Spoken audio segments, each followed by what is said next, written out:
it's Lady, and I am back with another video. I got Tiny with me, and if you're new to my channel, welcome. Please subscribe to my channel, hit the like button, and share with your friends. If you've been here already, thanks for coming back and staying tuned in. I appreciate the support. And today's video is gonna be it's kind of like a TMI, answering questions about childbirth and after. So that's what we're gonna be talking about. Life after the little babies get here. Say hey. Say hey, little girl. Bless y'all. Okay, so let me just get right up into this video because it's not gonna be that long, maybe about 10 minutes or so. So let me get right on up into it. I'm using my phone for the questions. All right, this is mainly for like maybe first time moms who don't know what the experience is gonna be like. Okay, so the first question: did I poop during birth? No, I did not. I have 4 kids, and I did not poop with neither one of them. I feel like all of my labors were a breeze. My longest one was with my oldest. Now with her, it took like 20 minutes, but I didn't poop.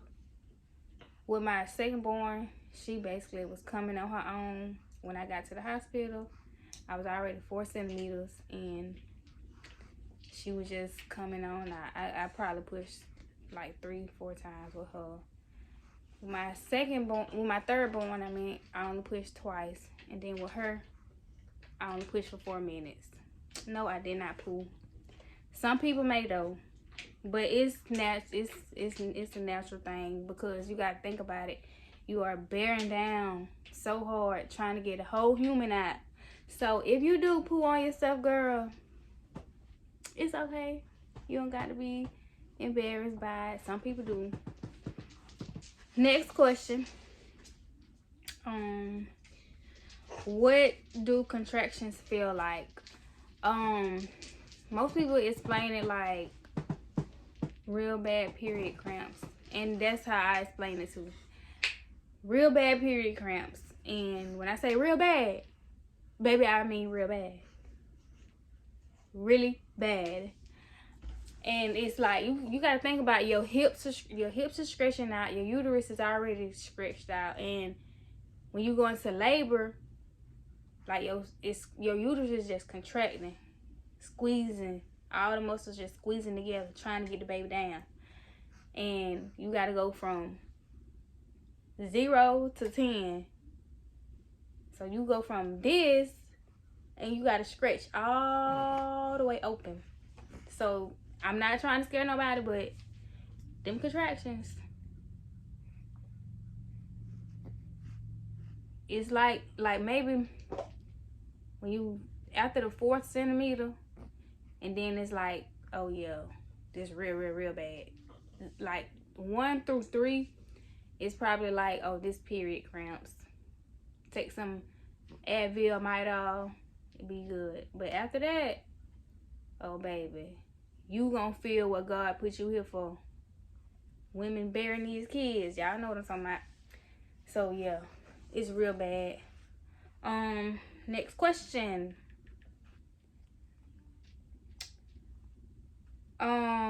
Breastfeeding or bottle feeding? With her and her brother, my last 2, I breastfed. With my oldest, I only breastfed at night because I was still in school and I didn't feel like getting up and making bottles. But she didn't stay on it for long. I actually prefer breastfeeding. Now that I am strictly breastfeeding with her, I can tell the difference in her and her siblings. I prefer breastfeeding. But I will tell you now, when you are strictly breastfeeding, your nipples, they like lose sensation. So it might not be as pleasurable as it once was compared to bottle feeding. Because you gotta just think about it. You either pumping or you have a little tiny human pulling at them all day and all night. All day and all night. So the sensation like just goes. I don't know if it comes back or not, but right now mine is gone. Which is a good thing, because I don't need to be trying to make no more of these. So yeah. But for all my moms to be, or if you already have kids and you plan on having more and you did not breastfeed that baby girl. Breastfeed. I'm gonna lay her down.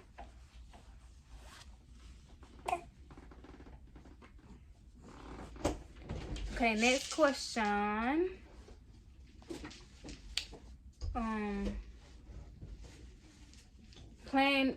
Did I have an epidural or natural? I went natural, all natural with her. And with her brother, the lady, she gave me the epidural, but it was like too late. So, I'm gonna go ahead and tell you, if you don't like pain and you do not have a high pain tolerance, you might want an epidural. But if you put your mind to it, you can do it. I didn't have an epidural or no pain medication, and I absolutely 100% prefer it that way. Labor went by so much easier, so much faster. They didn't have to break my water or nothing. It seemed like when they have to do all of that and it seemed like they making the baby come once they induce you, and your body not ready, the baby not ready. But once it's done naturally, like your water break on its own, you start contracting on your own, and all of that, it's a much smoother delivery.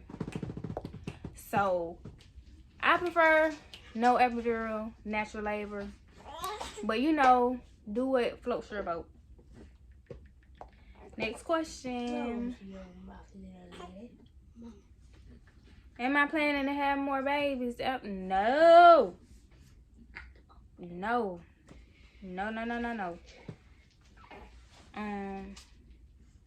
Is a water birth easier? I honestly don't know. I wanted to have a water birth at home, but where I live at, I asked the lady, do they have any midwives or doulas available? And she was basically like, no. She wasn't trying to hear that. She really just, cut me off and started talking about something else. So, it's nowadays, they make you go to the hospital. And I don't understand that, but I really want to experience a water birth and see what it's all about. But I guess going to the hospital and just laying up in the bed all day with nurses coming in every hour will be okay for now. But if you can do a water birth and experience that for yourself at home, do it that way. It'll probably be much more sacred for you, and you get to keep your placenta and everything, because most hospitals, they take what's yours, and I'm not okay with that at all. Let's get into this question, cause it hit me like a freight train for real. Did I have the smell, the afterbirth smell? Yes, I did. And I'm not ashamed to admit it because, hey, that's what happens. But when I did, I called my doctor so fast, and I was like, something ain't right. Something is not right. I need to come and see you, ma'am, today. I ain't trying to make no appointment. I'm trying to do a walk-in. But she was laughing at me on the phone. Me and her cool like that. She was like, oh no, you have to think about it. You literally have not had your cycle for 10 months, and you just think about it. Your body is used to, you know, cleaning itself out every month, and then pregnancy stops all of that. So it's just on hold, waiting for the baby to be removed. And I'm like, oh, honey, you better tell me something. I'm like, so why it didn't happen all the other times? This is my 4th pregnancy. What's up? And she was like, every pregnancy is different. So for the new moms, if you do happen to have that afterbirth smell, it is totally normal. You won't be the first, and you definitely not gonna be the last. So it's normal. Just a little FYI, in case it does happen, just remember, you ain't had no cycle for 10 months. So, oh, and speaking on that, I haven't had my cycle yet, and my baby is 3 months. I'm 3 months postpartum, and it's because I'm breastfeeding, exclusively breastfeeding. My baby does not get cow milk at all. So my cycle has not shown up yet, and my doctor told me that it may not show up for 6 months. It may not show up for a year. So that's just FYI. If you ain't ready for that cycle, baby, to come back, yeah, breastfeed, and it ain't gonna come. That's what I love. Okay, this might be a little too TMI, but how is intimacy after? I don't know. I'm just playing. But see, this is my 4th kid, and honestly, I don't feel a difference, like from my oldest to my youngest. I don't feel a difference other than, you know, the breast part with no sensation, but everything else works just fine. Now, everybody is not gonna be like me. Everybody is different, but for me, everything is A-okay, baby. It's all good in the hood. You feel me? But you know, some people be a little. Now, let me say this. I ain't even gonna cap it down like I'm just all yeah. But baby, don't touch me. Don't touch me. Don't look at me. Even when my 6 weeks is up. Y'all better wait them 6 weeks for sure before you even think about doing anything. But after them 6 weeks, I was still looking crazy like 6 weeks my foot, 90 days. Yeah. Cause who? No. Next question. These might be some questions you wanna ask your OBGYN too. Like before delivery or whatever, because sometimes you won't have your actual doctor from wherever you go. You'll have an on-call doctor or whatever. You can ask like, what's the chances of you having to have like a C-section? What all determines if you have a C-section? Because look at her back there talking. She just so fast. Slow down, honey. But yeah, just ask like, you can ask for ratings on the hospitals, because first time moms, let me tell you, when I had my first child, baby, I didn't know nothing at all. Nothing. I didn't know what questions to ask, who to ask, and then like literally you have 4 different nurses come and bring you papers. Hey, this is such and such, sign this. This is such and such, sign this. This is something about the baby, sign this.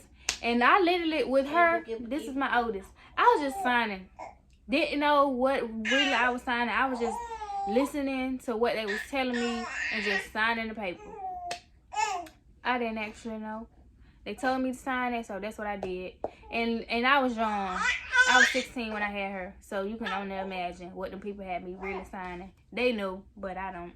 They tell you it's for this, but it's 4 papers before you get to the signing paper. What's all this reading is, and you just telling me, oh, this just for one thing? No. Make sure you have a parent that actually knows what's going on with you if you are young. Cause me and her dad, baby, we didn't know nothing. What positions are good positions to have your baby in? I'ma just say, don't be laying down flat on your back like that. Don't do that. You working against gravity. You need to work with gravity. So if you go to a hospital, 9 times out of 10 they have you laying back in the bed. No, lift that bed up. If they don't do it for you, you do it yourself. Hit that little button on the side and lift the head of that bed up and drop the bottom of that bed down so you can get that baby out. Don't be laying on your back. Don't listen to me. And then when I did it for my son and for her. They was looking at me crazy. Y'all ain't finna have me passing out. Childbirth is the closest thing to death when it comes to a woman. Work with gravity, not against it. You can sit and squat. You can be on all 4s. Mom, your baby is really stuck on her thumb. She always trying to eat them hands. She acting like she teething. She slobbing everywhere. Drooling out. I had to change her clothes. Take her clothes off. She's soaking through the bibs. What's going on? She just 3 months old. Ain't no way she teething already. Or am I just tripping? These babies something different, I'm telling you. But yes, you can do all 4s. You can squat. Just don't lay down. Because you're going to be working against gravity. And it's going to take you 20 to 30 minutes to get the baby out. Where I'm from, how long does it take before you can get an epidural? Where I'm from, when you get up to 8 centimeters, they won't give you one. But it used to be 5. When I had my oldest, it was 5. But now it's at 8. So if you want an epidural, whenever you are admitted into the labor and delivery, you need to go ahead and tell them, because it's going to be like an hour before the anesthesiologist can really even get to you. So before you go and get into too much pain, go ahead and tell them when you first admitted, and they're going to make sure you get it. They're going to bring that paper in there for you to sign or whatever. They're going to tell you the risk precautions. You know, you can end up paralyzed and da-da-da-da-da-da-da. The side effects of it and all that. But where I'm from is 8 centimeters. So don't wait too late. Don't get to 6 centimeters and then be like, oh, I need an epidural. Somebody again. They're going to be like, by the time the anesthesiologist get here, baby, you're going to be at 10 and ready to push. So let them know before you even start active labor. Dang, I said 10 minutes. It's already been 18. Okay, I'm going to probably do 2 more questions.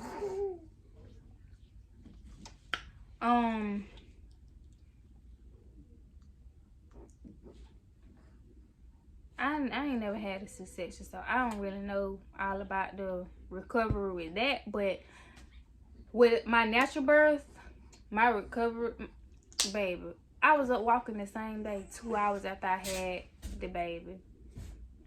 And I only after I had her, I probably bled for 4 days. You was just about to go to sleep. And that was it. That ain't even funny. But everybody is different. And then this is my 4th one. Now with my firstborn, I bled for a whole week. So I guess every pregnancy would be different. Last question. Go to sleep. What should you expect the day of delivery?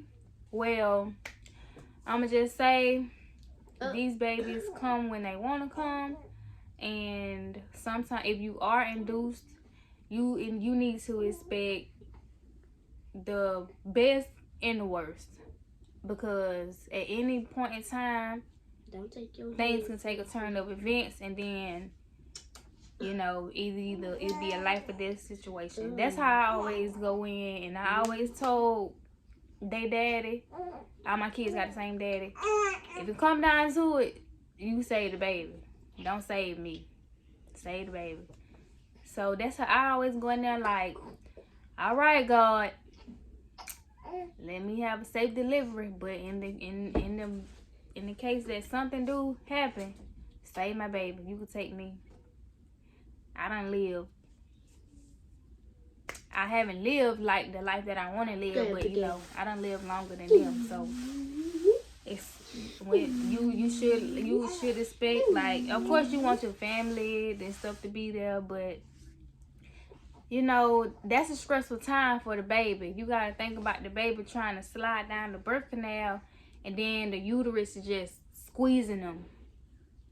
Their heart rate drop, your stress levels go up because you in so much pain, and with all that, your blood pressure can spike, and then you get it's a whole bunch that come with giving birth to a child. Your blood pressure go up, you in so much pain, the baby trying to get out, can't get out. And then you can get to, let's just say you get to 6 centimeters, and then you just stop dilating all of a sudden. So the baby is literally stuck and cannot move anymore. End up having to go to an emergency C-section because the baby's stuck, getting frustrated, heart rate dropping, oxygen dropping, because the baby can't move no more. So they don't know what to do. They just stuck. And then doctor come in and tell you, oh, we have to go into emergency C-section. And now you worried because you know something wrong with the baby, but they not going to tell you. They just going to be coming in and out of your room, checking this and checking that, and flipping you this way and flipping you that way until they get the operating room ready. So just expect the best and the worst. But most of all, just pray for a healthy baby. No matter the outcome, no matter the circumstances, just pray that God keep his hands on you and keep your baby cool. But yep, that's the end of this video. I'll see y'all in the next video. Don't forget to like, comment, and subscribe. Stay tuned for more videos. Peace.